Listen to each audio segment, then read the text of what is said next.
Good morning class, welcome to the class. तो in the last class हमने discuss किया माध्यम मुक्त पद के बारे में। माध्यम मुक्त पद का फॉर्मूला हमें क्या मिला था? माध्यम मुक्त पद, माध्यम मुक्त पद की डेफिनेशन लिखी थी और डेरिवेशन भी हमने किया था। और डेरिवेशन करने के बाद में हमें लैम्डा मिला था 1/πd²n, जहाँ पर n क्या है? एकांक आयतन में अणुओं की संख्या है, d अणु का व्यास है, तो d है अणु का व्यास,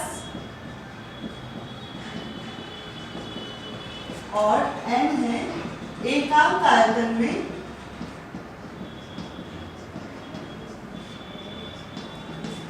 अणुओं की संख्या।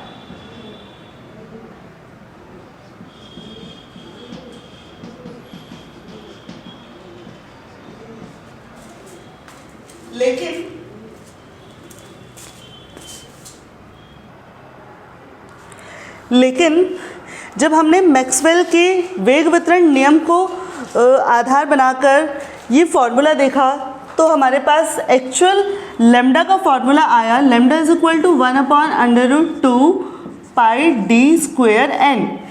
इस फॉर्मूला के लिए हमने क्या माना था कि पात्र में सभी अणु स्थिर है, मतलब कोई भी अणु गतिमान नहीं कर रहा, सिर्फ और सिर्फ केवल एक अणु गतिमान है।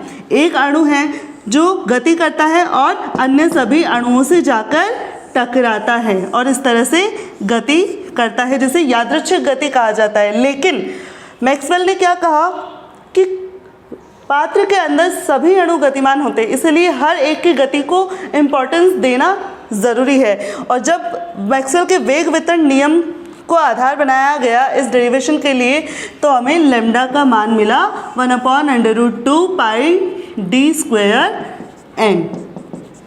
अब हम देखते हैं माध्यम मुक्त पद की निर्भरता। माध्यम मुक्त पद किस किस पर निर्भर करता है?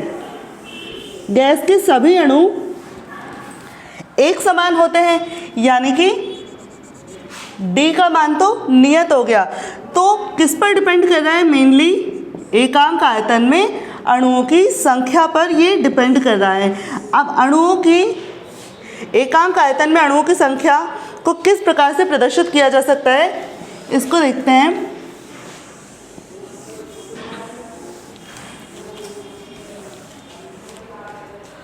माध्यम मुक्त पथ की निर्भरता। माध्यम मुक्त पथ की निर्भरता, इसका अध्ययन हमें करना है। फॉर्मूला है lambda is equal to 1/√2πd²n। अब यदि एक अणु का द्रव्यमान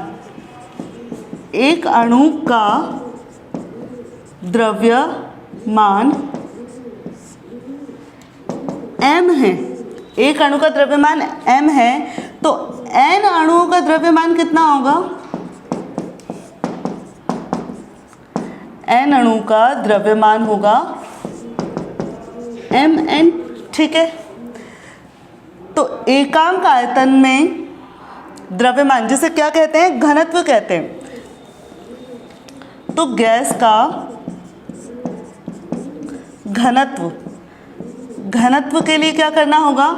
टोटल द्रव्यमान बटा आयतन, ये हो गया घनत्व, जिसे रो से रिप्रेजेंट कर देते हैं, ठीक है।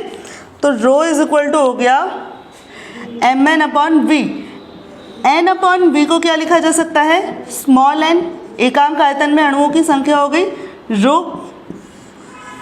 यहाँ से n का मान निकाला जा सकता है ρ/m, ठीक है। ρ/m हो गया। इसे इक्वेशन नंबर अगर 1 नाम दूँ और इसे इक्वेशन नंबर 2 नाम दूँ, यानी कि लैम्डा क्या हो जाएगा?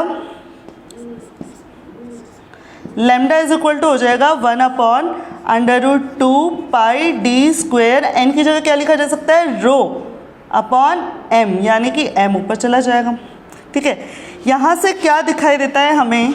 Lambda is inversely proportional to rho, यानी कि जैसे जैसे गैस का घनत्व बढ़ेगा वैसे वैसे माध्यम मुक्त पथ का मान कम होता जाएगा। और अगर इसे हम फिजिकली भी समझें तो भी स्पष्ट कर सकते हैं कि जैसे एक पात्र है, पात्र में गैस के अणु हैं, यदि गैस का घनत्व बहुत कम है, गैस का घनत्व बहुत कम है मतलब एकांक आयतन में अणुओं की संख्या कम है, तो जब ये गति करेंगे तो टक्कर करने में, दो अणुओं की टक्कर होने में ज़्यादा दूरी तय करनी पड़ेगी। ठीक है, ज़्यादा दूरी तय करनी पड़ेगी यदि घनत्व कम है। और यदि मैं घनत्व बढ़ा दूं, यानी कि ये अगर लैम्डा है दो टक्करों के बीच की दूरी, और अगर मैं घनत्व बढ़ा दूं यानी कि गैस के अणुओं को थोड़ा पास पास कर दूं, यानी कि एकांक आयतन में अणुओं की संख्या ज़्यादा हो जाती है, तो दो टक्करों के बीच की दूरी कम हो जाएगी, यानी कि माध्यम मुक्त पथ जो है कम हो जाएगा। यही हमारा यहाँ इससे आया कैलकुलेशन से कि घनत्व का मान बढ़ाने पर, गैस के घनत्व का मान बढ़ाने पर लैम्डा माध्यम मुक्त पथ का मान कम होता जाता है। ये तो हुई घनत्व पर निर्भरता।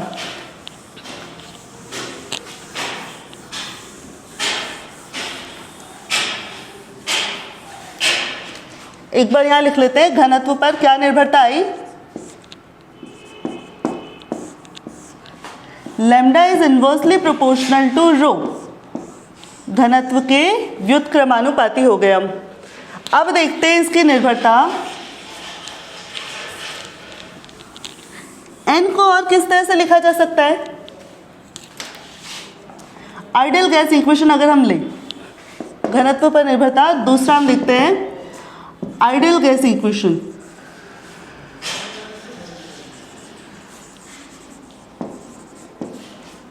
P V is equal to N K B T.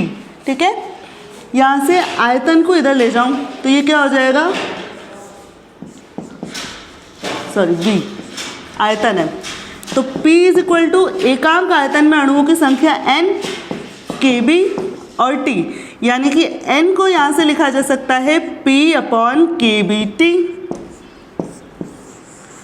ठीक है, इसको उठाकर इक्वेशन 3 अगर इसे नाम दूँ तो इक्वेशन 3 को उठाकर जो हमने इक्वेशन 1 लिखी थी माध्यम मुक्त पथ के लिए उसमें पुट करें तो lambda is equal to 1 upon √2 pi D square, N की जगह क्या लिखा जाएगा P over KBT।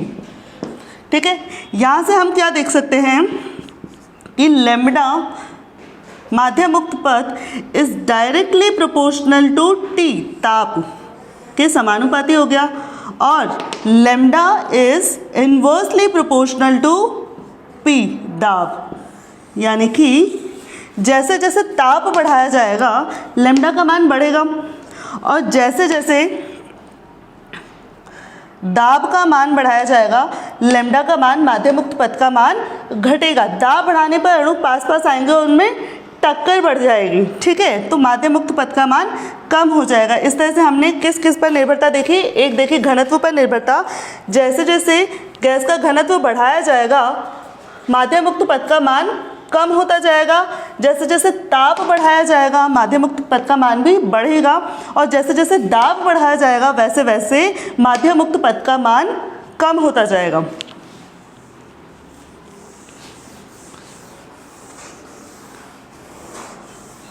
Lambda is proportional to T and lambda is inversely proportional to P। ये हमें मिली माध्यम मुक्त पथ की निर्भरताएं। अब हम देखते हैं माध्यम मुक्त पथों का वितरण। जैसे हमने अणुओं के वेगों का वितरण देखा था, वेगों के वितरण के लिए मैक्सवेल ने अपना नियम दिया था, उसी तरह से मुक्त पथों का वितरण देखते हैं।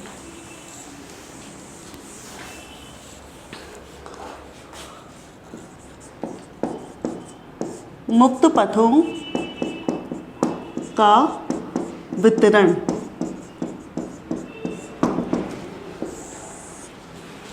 जिस तरह से हमने कहा था कि गैस, जब किसी पात्र में गैस भरी हुई है, गैस के अणु सभी संभव दिशाओं में सभी संभव चालों से गति करते हैं, यानी कि प्रत्येक अणु की चाल डिफरेंट हो सकती है। उसी तरह से माध्यम मुक्त पथ निकालने के लिए जो मुक्त पथों का औसत लिया जाता है, उन मुक्त पथों की लंबाइयाँ भी अलग अलग हो सकती है। कल हमने अणु की यादृच्छिक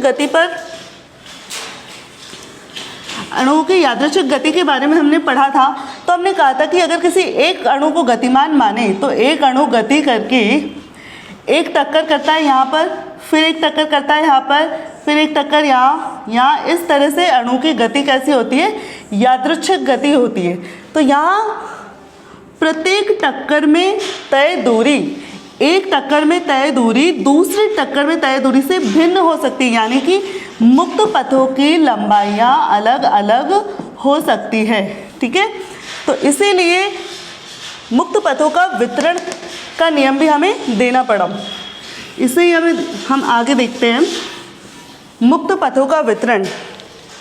तो मान लीजिए कोई n अणु है, पात्र में n अणु है, वो x दूरी बिना टक्कर किए तय करते हैं। माना ये x दूरी है, एक अणु यहाँ से यहाँ तक की दूरी x दूरी बिना टक्कर किए तय करता है, और यहाँ पर उसको एक दूसरा अणु मिलता है तब वो टक्कर करता है। ठीक है, n अणु x दूरी तय करते हैं बिना टकराए, यानी कि बिना टक्कर किए, बिना टक्कर के x दूरी तय करने वाले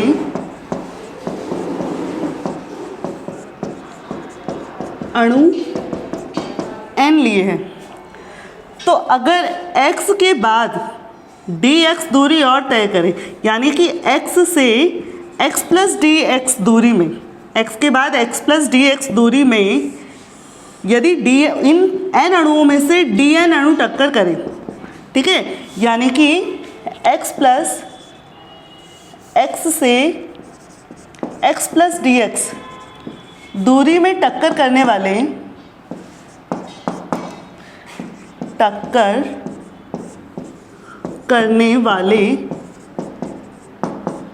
अणु यदि dn हो, ठीक है, यदि dn हो तो dn को किसके प्रोपोर्शनल माना जा सकता है? n dx के प्रोपोर्शनल माना जा सकता है। इसको हम बहुत अच्छे तरीके से समझ सकते हैं और इस पर ध्यान देना बहुत ज़रूरी है। यदि ये समझ नहीं आया तो इस टॉपिक को पढ़ने का कोई मतलब नहीं है। ठीक है, तो देखिए, जितने ज़्यादा अणु, यानी कि dn किसके प्रोपोर्शनल है? टक्कर करने वाले अणुओं की संख्या n के प्रोपोर्शनल है। इसको कैसे समझा जा सकता है कि मान लीजिए मेला लगा है, कहीं पर मेला लगा है, उसमें बहुत सारे लोग हैं। तो मान लीजिए पहले मैंने 2 लोगों को भेजा कि आप अपनी आँख पर पट्टी बांध करके इस भीड़ में घुस जाइए। तो भीड़ में जब वो जाते हैं तो हो सकता है कि 10 मीटर की दूरी तय करने के बाद, 10 मीटर की दूरी तय करने के बाद में कोई एक आदमी जाकर किसी से टकरा जाता है। ठीक है, यदि मैं 2 लोगों को भेजूं, ठीक है, अब यानी कि n मेरा 2 हो गया और dn टकराने वाले लोगों की संख्या हो गई 1।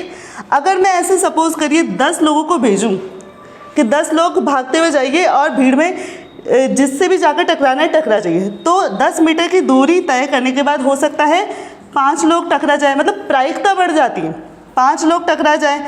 तो इस तरह से देख सकते हैं कि यहाँ पर अभी इस स्थिति में n है 10 और dn है 5।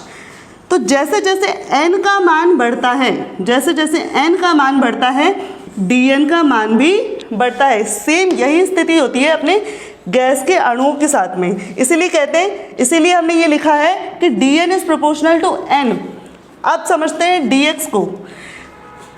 अगर इस दूरी को मान लीजिए 10 मीटर की दूरी तो बिना टकराए तय करता है, प्रत्येक व्यक्ति अलग अलग दूरी पर जाकर टकराएगा। ऐसा नहीं है कि सारे व्यक्ति 10 मीटर की दूरी के बाद ही जस्ट टकरा जाएंगे, अलग अलग दूरी पर टकराएंगे।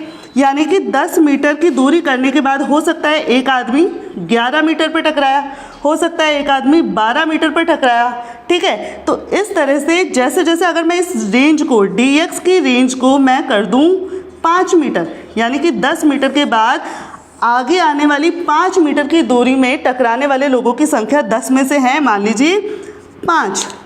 तो अगर मैं इस dx की रेंज को बढ़ा दूं, इसको मैंने कर दिया 9 मीटर, अगर इस dx के रेंज को बढ़ाया तो टकराने वाले व्यक्तियों की संख्या भी बढ़ेगी, यानी कि जैसे जैसे dx को बढ़ाया जाएगा dn टकराने वाले अणुओं की संख्या भी बढ़ती जाएगी। यही स्थिति होती है गैस के अणुओं के साथ में। ये जस्ट एक छोटा सा एग्जाम्पल है जिसके थ्रू हमने इस कॉन्सेप्ट को समझा है।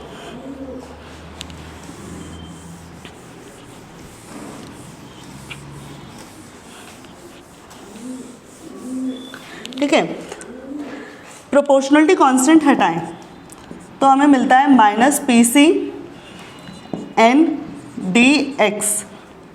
पी सी है यहाँ पर संघट्ट प्रायिकता, प्रोपोर्शनलिटी कांस्टेंट आया है जिसे संघट्ट प्रायिकता का नाम दिया जा रहा है,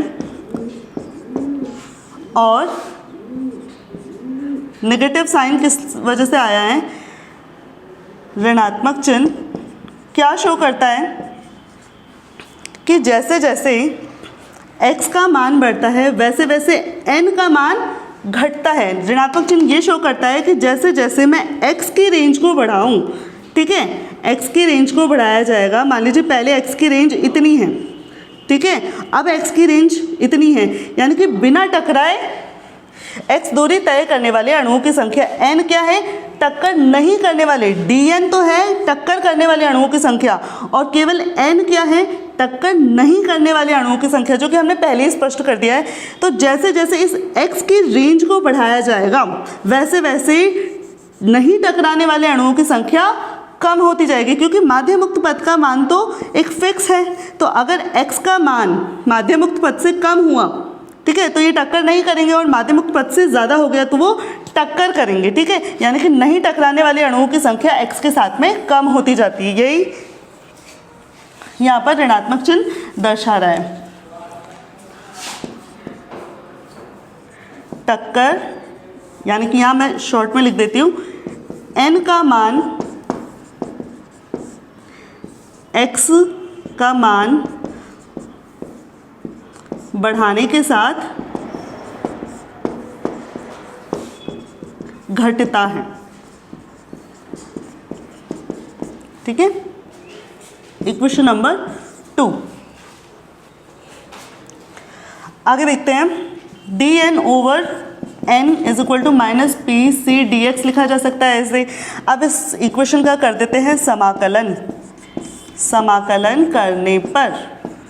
समाकलन करने पर ये हो जाएगा एल एन हो जाएगा, ये हो जाएगा minus P C X plus एक कांस्टेंट आ जाएगा, इंटीग्रेशन कांस्टेंट आ जाएगा, इक्वेशन नंबर 3। अब इक्वेशन नंबर 3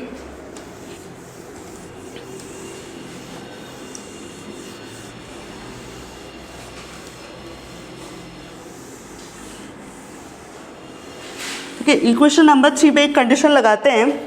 इनिशियली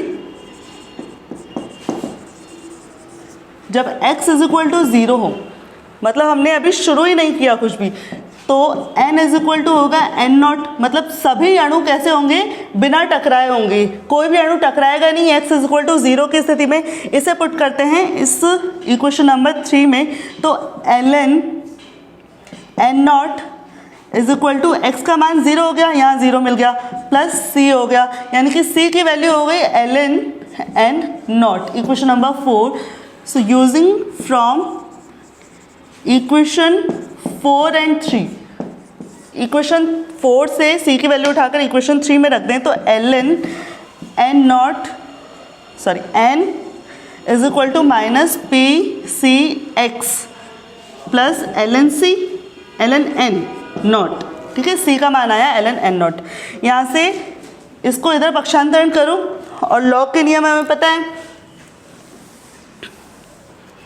इसे लिखा जा सकता है ln n upon n naught is equal to minus P C x.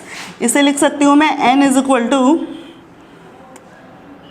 n naught E to the power minus P C X लिखा जा सकता है ऐसे, इसमें कोई दिक्कत ही नहीं होनी चाहिए हमें। Equation number 5। अब x दूरी तक बिना टकराए चलने वाले अणुओं की संख्या यदि n है, तो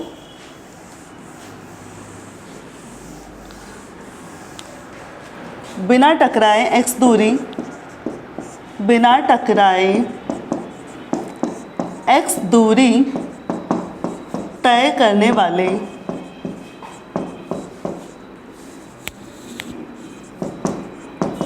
अणुओं की प्रायिकता कितनी हो जाएगी?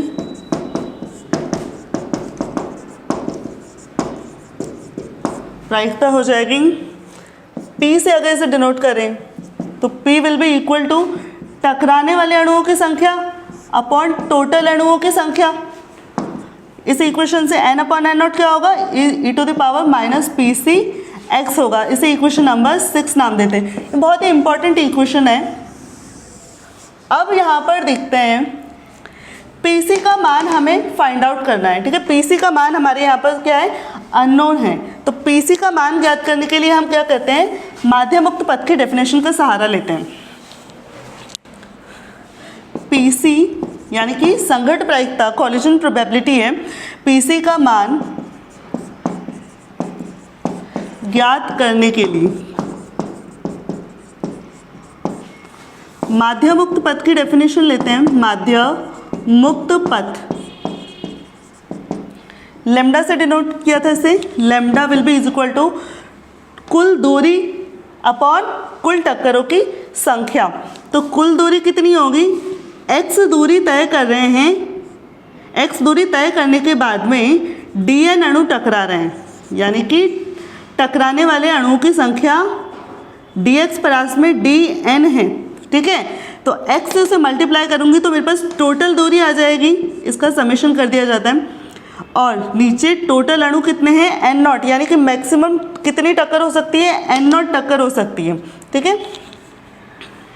यहाँ से देखते हैं लेमडा, अगर इसे इंटीग्रेशन के फॉर्म में लिखूँ 0 टू इनफाइनाइट लिमिट में 1 अपॉन n नॉट को बाहर ले लूँ, कांस्टेंट है x। dn का मान हमने स्टार्टिंग में देखा था। dn क्या आया था हमारा? dn आया था हमारा dn is equal to minus PC क्या था? Minus PC N D X, PC N D X था, ठीक है। ये हमें मिल गया था। अब क्या करते हैं? n की जगह क्या लिखा जा सकता है? डी एन बराबर माइनस पी सी। n की जगह मैं लिख सकती हूँ n naught E to the power minus P C X लिखा जा सकता है, और ये डी एक्स हो गया।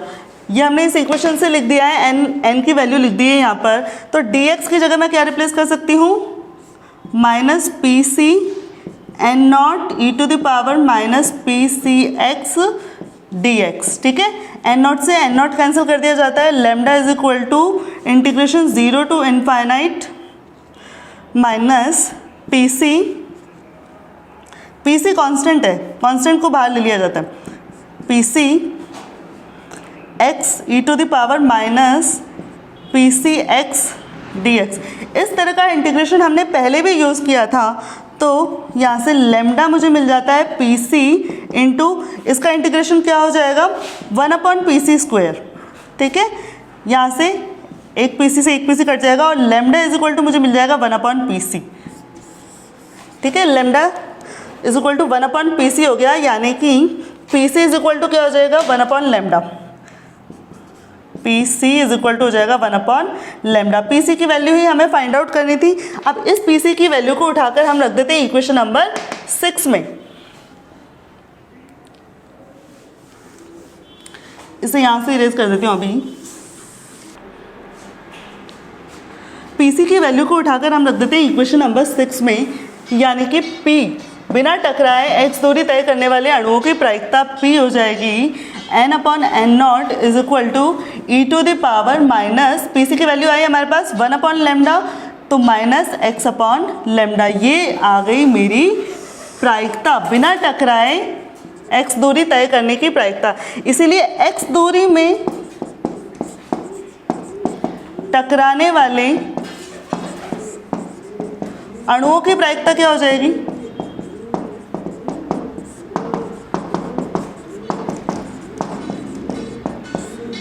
P डैश होगी 1 माइनस पी, ठीक है। ये नहीं टकराने वालों की प्रायिकता है, तो 1 में से माइनस करूंगी तो टकराने वाले अणुओं की प्रायिकता मिल जाएगी 1 minus E to the power minus X upon lambda. ये हो गया टकराने वाले अणुओं की प्रायिकता x दूरी में। अब इसके लिए ग्राफ देखते हैं।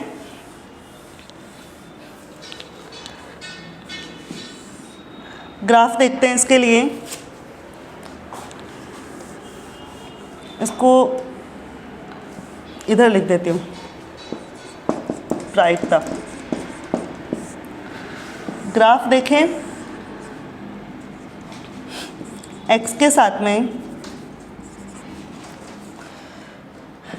प्रायिकता p का, ठीक है। इसका ग्राफ देख रहे हैं हम, इक्वेशन नंबर 7 और इक्वेशन नंबर 8। इक्वेशन नंबर 7 का ग्राफ देखना है तो एक्सपोनेंशियली डिक्रीजिंग ग्राफ हमें मिलता है, ठीक है। यानी कि ये एकदम इनफाइनाइट पे जब जाएगा तो बिल्कुल ज़ीरो को अप्रोच करेगा, ठीक है, ज़ीरो को अप्रोच करेगा। तो जब x इज इक्वल टू 0 है, यहाँ से देख सकते हैं जब x इज इक्वल टू 0 है, when x is equal to 0 तो p क्या हो जाएगा, 1 हो जाएगा। यानी कि ये पॉइंट क्या हो गया, 1 हो गया, प्रायिकता मैक्सिमम हो गई। और जब x is equal to infinity होगा तो p क्या हो जाएगा, 0 हो जाएगा। यहाँ पर इन्फिनिटी पुट करेंगे तो 0 हो जाएगा। यानी कि जैसे जैसे x का मान बढ़ता है ये 0 को अप्रोच करता है, लेकिन x का मान कभी भी इन्फिनिटी नहीं हो सकता। अब लेते हैं हम, यदि x का मान when x is equal to lambda हो, यानी कि माध्य मुक्त पथ के बराबर दूरी हो, तो p का मान क्या हो जाएगा, p will be equal to e to the power -1 यानी कि 0.37 हो जाएगा। यानी कि यदि यहाँ पर x का मान हो लैम्डा माध्य मुक्त पथ के बराबर, तो यहाँ पर हो जाएगा 0.37 हो जाएगी प्रायिकता। यानी कि बिना टकराए तय दूरी, यदि बिना टकराए तय दूरी लैम्डा के बराबर हो तो टक्कर नहीं करने वाले अणुओं की प्रायिकता कितनी होगी, 0.37 होगी, ठीक है। ये हमने आज के लेक्चर में देखा। इससे आगे हम एक नया टॉपिक स्टार्ट करेंगे नेक्स्ट क्लास में। Thank you.